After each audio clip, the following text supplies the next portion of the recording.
Vonis itu artinya cap atau status yang diberikan kepada seseorang ketika seseorang itu mengalami sesuatu. Ada dua jenis orang yang paling takut divonis, saudara. Yang pertama adalah ketika orang datang ke dokter. Pasien itu paling takut ketika dokter itu sudah memberikan sebuah vonis kepada dirinya. Apalagi kalau vonis itu berujung kepada apa? Cancer. Berujung kepada apa? Stroke. Berujung kepada apa? Sesuatu yang bisa menghancurkan hidup kita dan membuat kita hilang dari kehidupan di dalam dunia ini. Kita takut sekali mendengar vonis seperti itu. Saya kasih contoh, saudara. Kira-kira 2 bulan yang lalu ya, saudara, anak kami usia 4 tahun. Dia kan sering batuk sejak bulan Juni itu batuk-batuk. Pokoknya balik ke ngunut, batuk-batuk begitu ya. Dan batuk-batuknya tuh kayak orang kaya, saudara. Tahu batuk orang kaya kayak gimana? Tahu?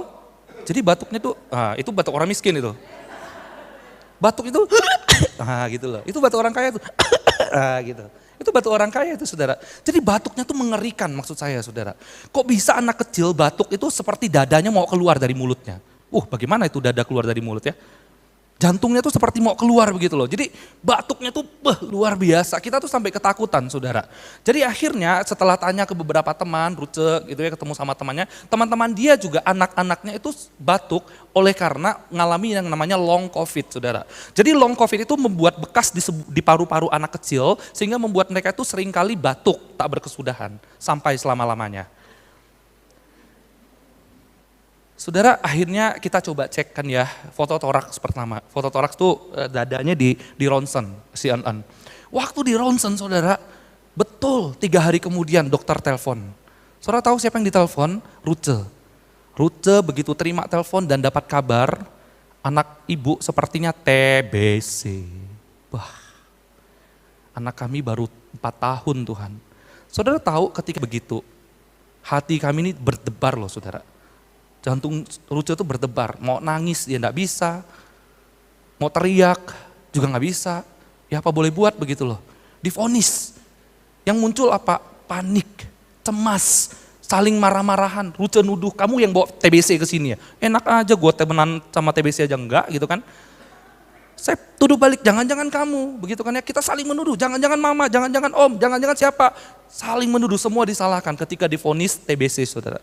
Saudara, kita orang tua itu sedih sekali, takut sekali ketika divonis anak kita itu mengalami penyakit yang sangat mengerikan. Saudara, kalau memang benar anak itu TBC, saudara, urusannya itu panjang sekali, karena harus perawatan, harus dan lain sebagainya.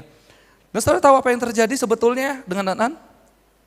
Ya benar, kita coba cek lebih lanjut dan gara-gara penyakit ini saudara kita keluar jutaan rupiah.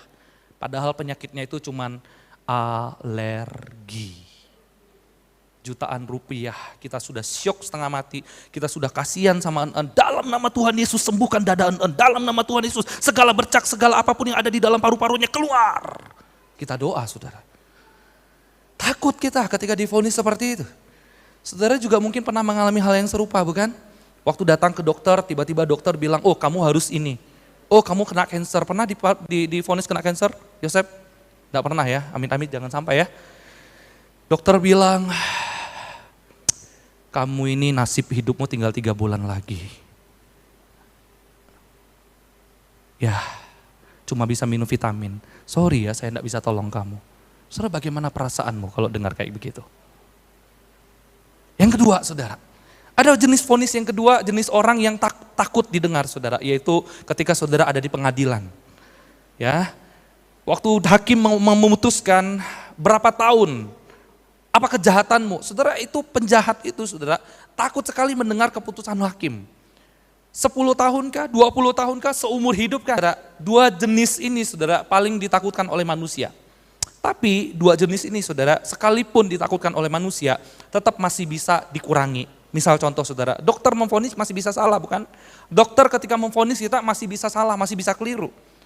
Yang kedua, hakim ketika dia memvonis seorang penjahat harus dihukum sekian tahun, kalau penjahat itu memang banyak uang, dia bisa lawan dengan banyak uang, dia bisa undang pengacara yang jauh lebih hebat, dia bisa bayar hakim supaya hukuman dia semakin ringan.